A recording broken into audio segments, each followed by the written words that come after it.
Woo.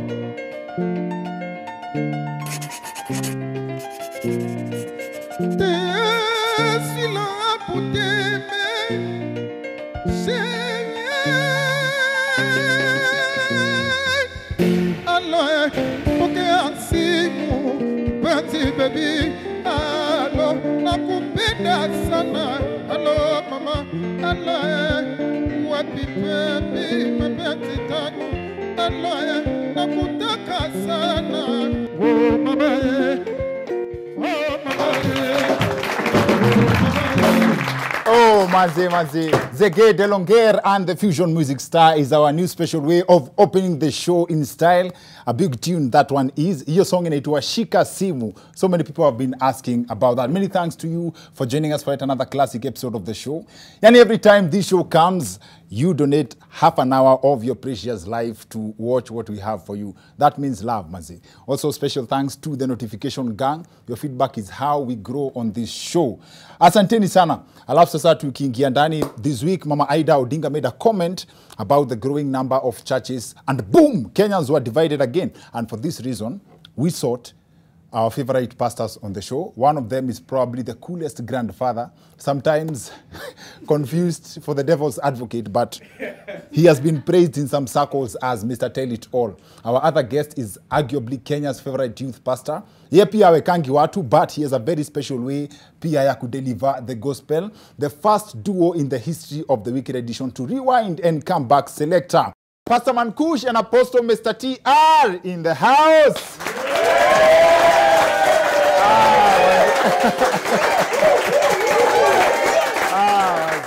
Asante sana. We'll be talking to them in a bit, but first, so much drama for a week. A lot has happened, especially in politics. This week, rumors started going around that Honorable Rigathi Gachagua could be selected as DP Ruto's number 2 and possibly Kenya's next deputy president. Alafu rumor haijapoa, hater fulani akarelease ati ndio the official portrait of Kenya's next deputy president. Mazo acheni hizo. I know how it feels when haters choose a doppelganger for you. Mazo yule msee alisema ati huyu ni mimi. Please. Mazo, the earthquake pia has also continued to spread across the country, and during this speech by ANC leader Musalia Mudavadi, I noticed two things. One, politicians have their own language. Listen to ANC leader Musalia Mudavadi switching to Swahili. A very senior man in this government once told me that we cannot leave the government to somebody who is not pedigree. Nitakuja kwa Kiswahili. Nataka niulize, if we have pedigree in this country, when it comes to politics, then who are the mongrels? Sasa wapi Kiswahili hapo mazi? Nitakuja kwa Kiswahili. Nataka niulize, if we have pedigree in this country, when it comes to politics, then who are the mongrels? Mazi, ama hapo madividi alikuwa anamaanisha Kiswahili by the political definition. Wacha sasa ni wapige Kiswahili. Kiswahili imeenda shule. Unajua Wakenya wanasikia tu ni pedigree. For those who don't know, pedigree is another way ya kusema dynasty. Another thing that caught my attention is how long Mudavadi pauses between statements. A very senior man in this government once told me that we cannot leave the government to somebody who is not pedigree.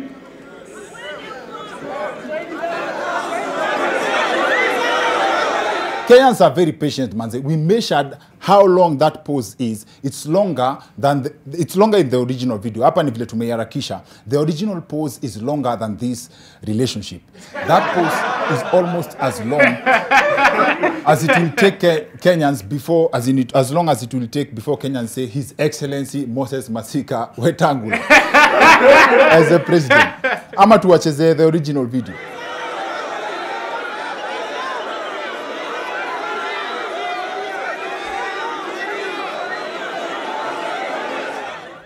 Yes, Mike. Wacha clip iendelee kwa background. Tuendelee na show. Mudavadi akiendelea na speech, nitastop amalize. Fun fact. Mudavadi anaitwa, in real sense, alikuwa anafaa kuitwa Vadi. But sababu ya ile muda you take kabla kuendelea kuongea. Anaitwa Mudavadi. Now, moving on, after the courts found him guilty of a conspiracy to defraud NSSF of 1.2 billion shillings, former NSSF financial manager Mr. Francis Muturi has been sentenced to 14 years in prison or pay a fine of 2.4 billion shillings.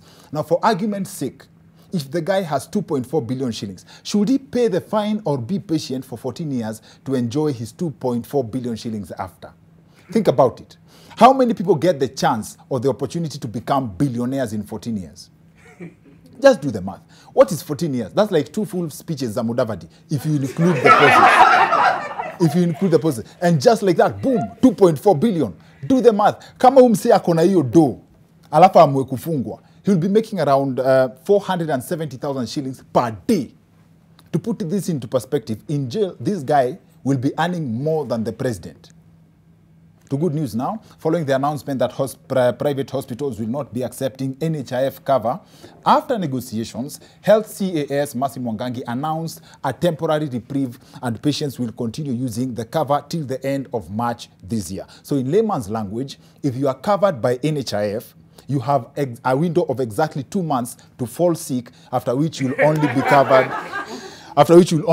by the blood.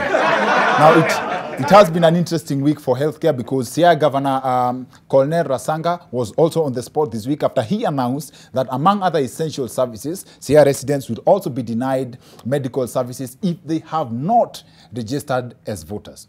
That's quite a paradox.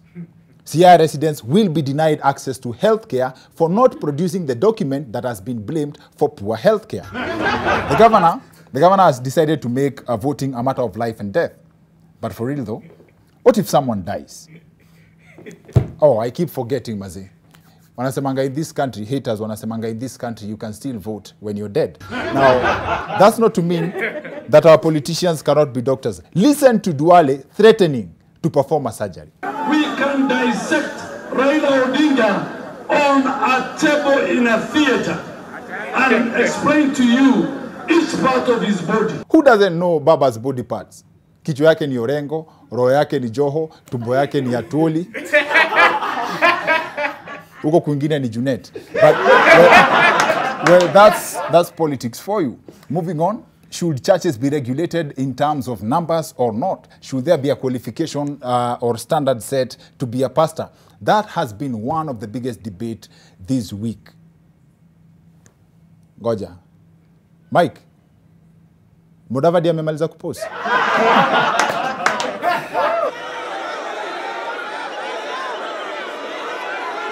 Bado, where were we? Oh yes.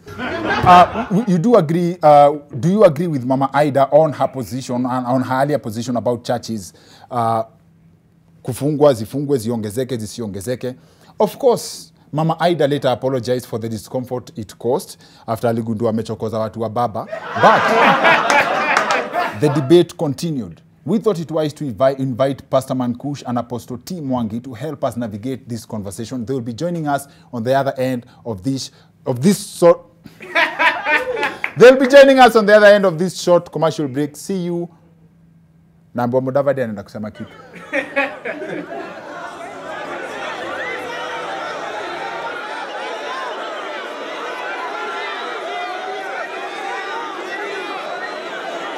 The break. See you guys in a bit.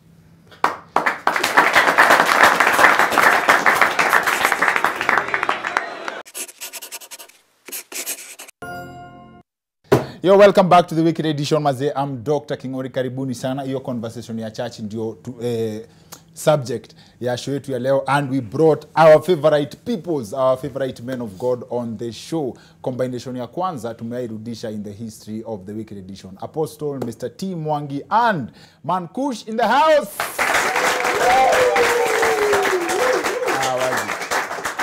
Karibuni sana. Tena na tena. Asante. Niliwaambia the next episode tunafanya ni ya atheists. Tumalize hiyo conversation sasa once and for all. Si ndio?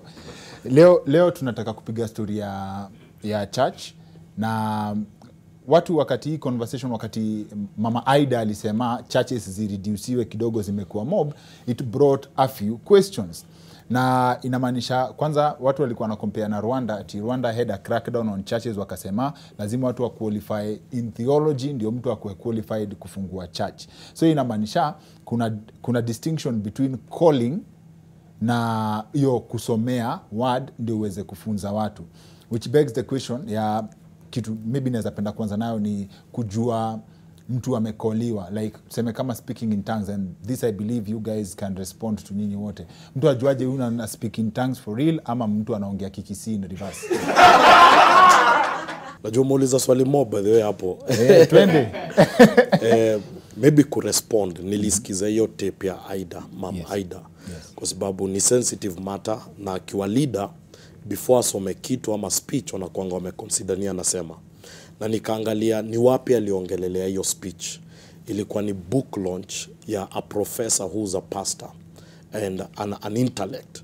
So kwa hiyo launch ndo alisema ni aje, mimi nikiweka phone yangu nianze tu kuangalia naona machurch kila mahali ni mob. Akasema watu kama wewe wanaweza saidia na NCCK kuona vile tunaweza control churches because of the mushrooming numbers of churches. Junifiti kuyaka in context so that tusirushe mawe the opposite direction na to force asemektua kusema. And so the first thing alisema ilikuwa very powerful. Kuna institutions ambazo zinafaa kugovern church, NCCK. Na kitu ya pili alisuggest ni story ya training. Alafu kitu ya tatu yenye mimi naweza kosoa ni vile alisema there are so many small churches consecrated in one area. Sasa hiyo nikiangalia biblically ni ati every vision begins as a small thing. So hatuwezi sema hii ni small because impact ya ministry haikui weighed by the number of people, inakuanga weighed by the number of lives that are transformed. So the moment watu wako trained and they are not called, you produce intellectuals.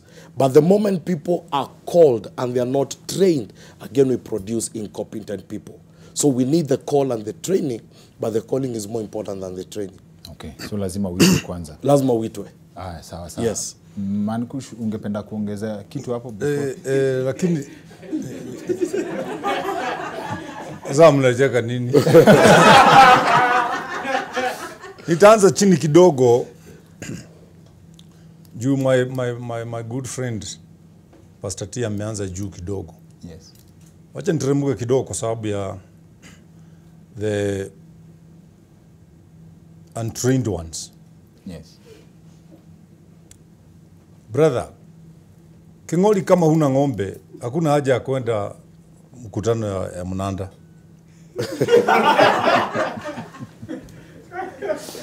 Nadhani umenielewa. Kama huna kaprot, hakuna haja ya kwenda mkutano ya Marad Road.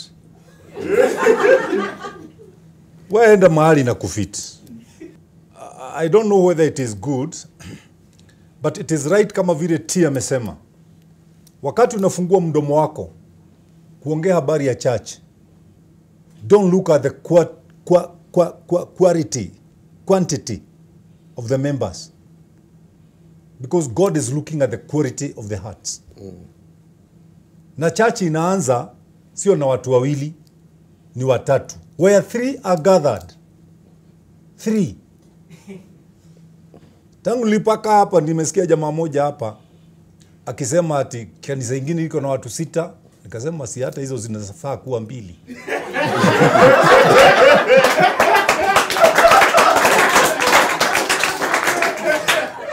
Nikasikia jamaa mwingine akisema hapa tu nikiwa tu nimekaa hapa ati unataka wale 6 na hawa 5 waungane, pastor moja akule wapi?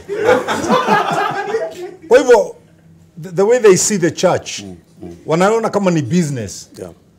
Lakini ukitaka ujue si business, unajua unaweza anza butchery na ng'ombe ya mama yako ikizaa ikufe. Akwambia badala ya tuzike, wewe chukua enda ukaanze nini? But church is not like that. There is the calling. And when once you are called, ukitaka kuimprove, you go for training. Na kama hutaki kuimprove, wewe kaa tu hapo hivyo, tutakupita tu sisi ambao tumekuwa trained, lakini tutakuwa tukikuhurumia na washirika wako, maana utakuwa ukiwaambia wasikunywe dawa, wasiende hospitali, Yesu anakuja Friday. You get all this ni kutokuelewa. Tukifika kwa training, hata natumia example yako. Where you sit as a journalist. But naweza prove au na document ya journalist ulianza ka comedian, but uka interact na NTV wakakufundisha disciplines za journalism. So na ethics. Kuna two types of training. Kuna the school system, 4 years in a theology school, and you learn. And then sasa kuna what I might call ile ingine sasa you walk with a man of God and you learn first hand ministry. Man Kush amekuwa kwa ministry for long. Imagine nimemfuata for 10 years. Already najua how crises are handled, how money is handled and all that. And the problem in Kenya, which even Wakenya wame raise, it is not the problem of churches, ni problem ya kuna churches zinainuka na zinaanza ku abuse watu. The underlying problem pia ni watu wana feel we give but our money is not accounted for. Theology does not teach management. Theology teaches Bible. Management is a different course. So pali gava inakuja kidogo na feel hapana, ni wakati tuna standardize, tunasema theology lazima kila pasi akuwe amepitia theology. Every denomination inakuanga na theology yao. That's why kuna theological school ya Catholic, theological school ya PCA, theological school ya ACK, theological school ya Pentecostal. So ideally, pia our wengine, this is how they train their ministers to carry after them. So I believe training is happening rapidly. But ni what I may call unconventional and all that. Okay. Na tukiongea story ya gava kuregulate Kengori. Okay. Gava ilianza kuregulate church kitambo sana. By the way, kutoka 2014, portal ya kuregister church ilifungwa. 2014, akuja kuwa na any registered church. Na ni church pekee, si mosque. Church pekee. So zinatokea sasa ni illegal. Temple, zile ziko, sasa hapo ndo utaanza kuelewa. Mimi niko Limuru, niko na Life Church. Saizi msee akapata calling, haizi register. Ni mimi nimpatie blessing, aende anze under what I call my cover. So, mina pastor under Life Church. So, he has to open another Life Church wherever he is. So, ideally, two things can happen. Atakuwa manipulated to fall under the vision of what I have. Because the portal was closed. Professor Gedhu Muigai alitoa proposal enye ilikuwa adopted Rwanda. Na akasema ndio hii ya kuregulate church. So, that's why watu wakiangalia whatever Mam Ida alisema, the government knows what it's saying. Gava iko na document inangoja tu kuapproviwa. It is written, it is not a suggestion, ilishelviwa tu juu church ilizusha. So ni ile kaa kutest waters, to regulate church, bado hakuja kuwa fiti, wacha ikae. But the document is there prepared by Gedhu na iko hapo inasema anyone facilitating a church must have a theological background. Na ujue mimi niko na certificates za theology, higher diploma and psychology, and I don't use them in church. Okay. Interesting. Hata pia interesting insights pia kwako pia Mr. T. Thank you for that information. Ukisema churches hazijakuwa zikiregister since 2014. Yeah. So niko sure kuna wase tu unawaita memorial fulani tu alichomoka na kanisa yake, which would also explain why kuna maombi ya zijibiwi. Ingia kwa parliament. Kuna wazee wanafanya kazi poa. Na kuna wengine wameenda kusanya zile walitumia wakati wa kampeni. They are together there. Sawa. Kwa hivyo sisi kama kanisa lazima tu regulate parliament.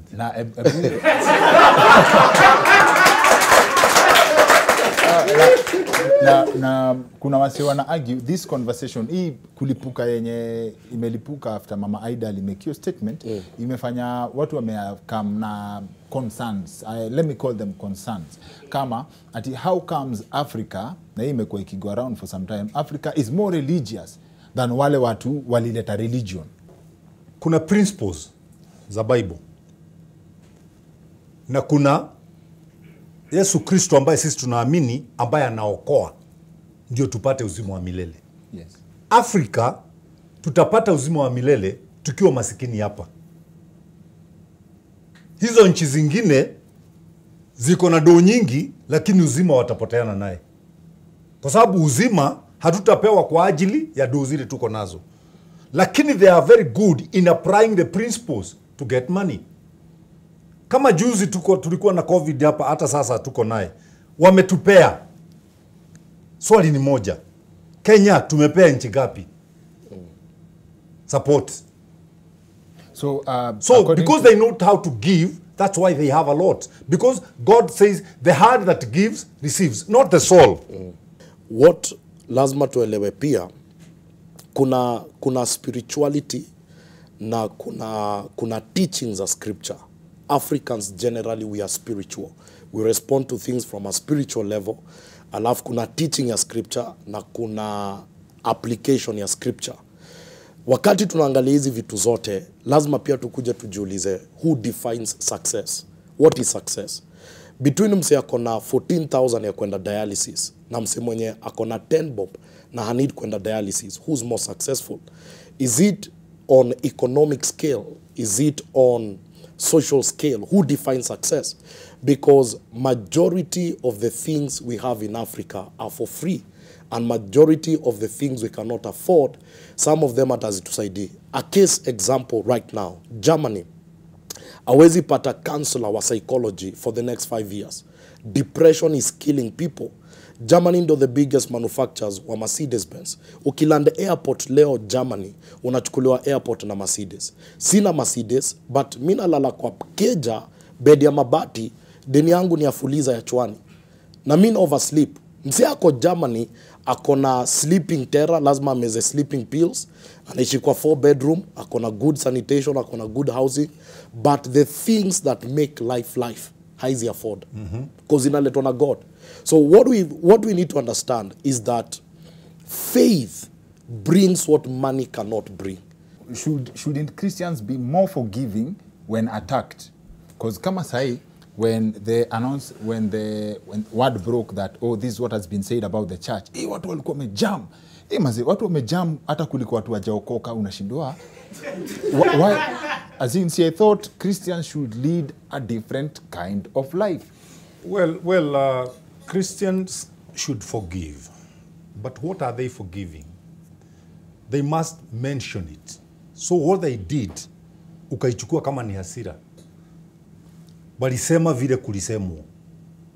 Kulisemwo kanyogwe. Wakasema, no, hakata nyongwa. And sasa, si wamekul. They are praying. Hakata nyongwa. Kwanza hata wanasema, baba tumekataa. Na kama sasa ni huyo alisema hivyo, na hajaigia huko Ikuru, na akiigia. Wako na mambo mengi sana, kwa sababu kama vile Mr. T amesema hapa, wanachukua things negatively. Yes. Many people look at things negatively. Kunao sasa hata, unaona vile tunaongea hapa, wako na vitabu, wakiangalia makosa ile tunafanya na Mr. T. Ndio waichallenge. Badala ya kusikiza kama hizo vitu sasa tumefundishwa hapa za hali ya juu sana. Za hali ya juu sana. Wote wako na vitabu na simu wameshika hivi, na mtu ameenda dukani akanunua simu ya 50,000 ya kufanya ujiga tu. Ya kutukana watu. Can you imagine? So, not that Christians does not forgive. We forgive so much. Kama juzi siku na mtu ametuita maumbwa, na akaingia kwa social media tu, madogi zimefungiwa tu, na alianza na mimi. Akasema, Pastor Kuria toka. Kiubo kimoja kikatoka.